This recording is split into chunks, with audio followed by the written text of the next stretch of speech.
हरियाणा और जम्मू कश्मीर के चुनाव परिणाम आए हैं। हरियाणा ने बता दिया है देश का मूड क्या है, मिजाज क्या है।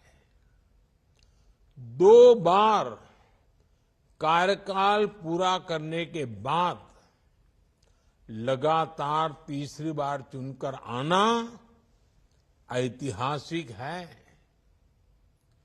कांग्रेस का पूरा इकोसिस्टम, अर्बन नक्सल का पूरा गिरोह जनता को गुमराह करने में जुटा था, लेकिन कांग्रेस की सारी साजिशें ध्वस्त हो गई।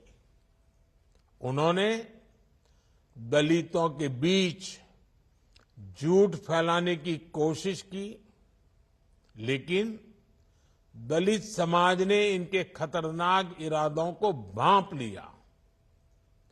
दलितों को एहसास हो गया कि कांग्रेस उनका आरक्षण छीनकर अपने वोट बैंक को बांटना चाहती है। आज हरियाणा के दलित वर्ग ने बीजेपी को रिकॉर्ड समर्थन दिया है। हरियाणा के ओबीसी बीजेपी के विकास कार्यों को देखकर उसके साथ है। कांग्रेस ने किसानों को भड़काया, लेकिन किसानों को पता है कि उसे फसलों पर एमएसपी किसने दी। हरियाणा के किसान बीजेपी की किसान कल्याण योजनाओं से खुश है। कांग्रेस ने युवाओं को टारगेट किया और अलग अलग तरीके से उन्हें भड़काने की कोशिश की, लेकिन हरियाणा के नौजवान, हमारी बहनें, बेटियां अपने उज्जवल भविष्य के लिए भाजपा पर ही भरोसा कर रहे हैं। कांग्रेस ने सारे हथकंडे अपनाए, लेकिन हरियाणा की जनता ने दिखा दिया वो अब कांग्रेस और अर्बन नक्सल के नफरती षड्यंत्रों का शिकार नहीं होने वाले। साथियों, कांग्रेस हमेशा बांटो और सत्ता पाओ के फॉर्मूले पर चली है। कांग्रेस ने बार बार ये सिद्ध किया है कि वो एक गैर जिम्मेदार दल बन गया है। वो अभी भी देश को बांटने के लिए नए नए नैरेटिव गढ़ रही है। कांग्रेस समाज को बांटने का फॉर्मूला लाती रहती है। कांग्रेस देश के मतदाताओं को गुमराह करने से बाज नहीं आ रही। कांग्रेस का फॉर्मूला साफ है कि मुसलमानों को डराते रहो, उनको भय दिखाओ, उनको वोट बैंक के कन्वर्ट करो और वोट बैंक को मजबूत करो। कांग्रेस के एक भी नेता ने आज तक कभी नहीं कहा कि हमारे मुस्लिम भाई बहनों में कितनी जातियां होती हैं। मुस्लिम जातियों की बात आते ही कांग्रेस के नेता पर मुंह पर ताला लगाकर बैठ जाते हैं, लेकिन जब भी हिंदू समाज की बात आती है तो कांग्रेस उनकी चर्चा जाति से ही शुरू करती है। कांग्रेस की नीति है हिंदुओं की एक जाति को दूसरी जाति से लड़ाओ। कांग्रेस जानती है कि जितना हिंदू बटेगा उतना ही उसका फायदा होगा। कांग्रेस किसी भी तरीके से हिंदू समाज में आग लगाए रखना चाहती है ताकि वो उस पर राजनीतिक रोटियां सेकती रहें। भारत में जहां भी चुनाव होते हैं वहां कांग्रेस यही फॉर्मूला लागू करती है। अपना वोट बैंक पक्का करने के लिए कांग्रेस समाज में जहर घोलने के हर हथकंडे अपना रही है। कांग्रेस पूरी तरह से सांप्रदायिक और जातिवाद का चुनाव लड़ती रहती है। हिंदू समाज को तोड़कर उसे अपनी जीत का फॉर्मूला बनाना, यही कांग्रेस की राजनीति का आधार है। कांग्रेस भारत के सर्वजन हिताय, सर्वजन सुखाय की भावना का दमन कर रही है, सनातन परंपरा का दमन कर रही है। जिस कांग्रेस ने इतने वर्षों तक देश पर राज किया, वो सत्ता में वापसी के लिए इतनी बेचैन है कि हर रोज नफरत की राजनीति कर रही है। कांग्रेस की पुरानी पीढ़ी के नेता भी बेबस है, असहाय है कि उनकी इस पार्टी की क्या स्थिति हो गई है। कांग्रेस की ये स्थिति होने वाली है। कांग्रेस नफरत फैलाने की सबसे बड़ी फैक्ट्री बनने वाली है।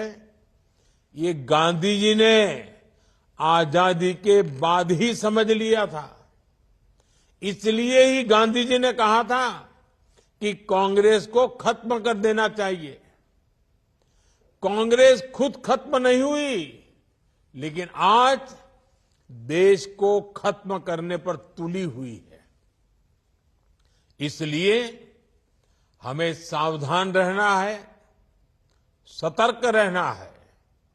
साथियों, मेरा पक्का विश्वास है, समाज को तोड़ने की आज जो कोशिश हो रही है, ऐसी हर साजिश को महाराष्ट्र के लोग नाकाम करके रहेंगे।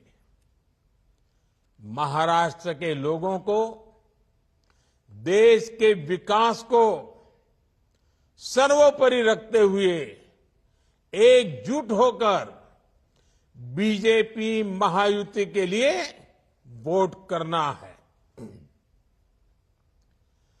हरियाणा तर भाजपा जिंकली, आता महाराष्ट्रात यापेक्षा मोठा विजय मिलवायचा आहे। साथियों, पिछले 10 वर्ष में हमने देश के विकास के लिए आधुनिक इंफ्रा बनाने का एक महायज्ञ शुरू किया है। आज हम सिर्फ बिल्डिंग नहीं बना रहे हैं, हम एक स्वस्थ और समृद्ध महाराष्ट्र की नींव रख रहे हैं। एक साथ 10 नए सरकारी मेडिकल कॉलेजों की शुरुआत, ये केवल 10 नए संस्थानों को तैयार करना नहीं है, ये लाखों लोगों के जीवन को बेहतर बनाने का महायज्ञ है। ठाणे, अंबरनाथ, मुंबई, नासिक, झालना, बुल्ढाणा, हिंगोली, वाशिम, अमरावती, भंडारा और गढ़चिरौली, ये मेडिकल कॉलेज इन सभी जिलों में और आसपास के क्षेत्रों में लाखों परिवारों की सेवा का केंद्र बनेंगे। इनके चलते महाराष्ट्र में 900 मेडिकल सीटें बढ़ रही हैं। अब महाराष्ट्र में मेडिकल सीटों की संख्या लगभग 6000 हो जाएगी। इस बार लाल किले से देश ने संकल्प लिया है कि मिडिल क्लास में मेडिकल लाइन में 75,000 नई सीटें जोड़ी जाएगी। आज का ये आयोजन इसी दिशा में भी बड़ा कदम है। साथियों, हमने मेडिकल शिक्षा को सुलभ बनाया है। इससे महाराष्ट्र के युवाओं के लिए नए अवसरों के दरवाजे खुल गए हैं। हमारे गरीब और मध्यम वर्ग के ज्यादा से ज्यादा बच्चे डॉक्टर बने, उनका सपना पूरा हो, ये हमारी सरकार की प्राथमिकता है। एक समय में इस तरह की पढ़ाई के लिए मातृभाषा में किताबें ना होना भी बड़ी चुनौती थी। हमने महाराष्ट्र के युवाओं के हितों को ध्यान में रखते हुए ये भेदभाव भी खत्म किया है। अब महाराष्ट्र के युवा मराठी भाषा में मेडिकल की पढ़ाई कर पाएंगे। मराठी भाषा में पढ़कर वो डॉक्टर बनने का सपना पूरा करेंगे।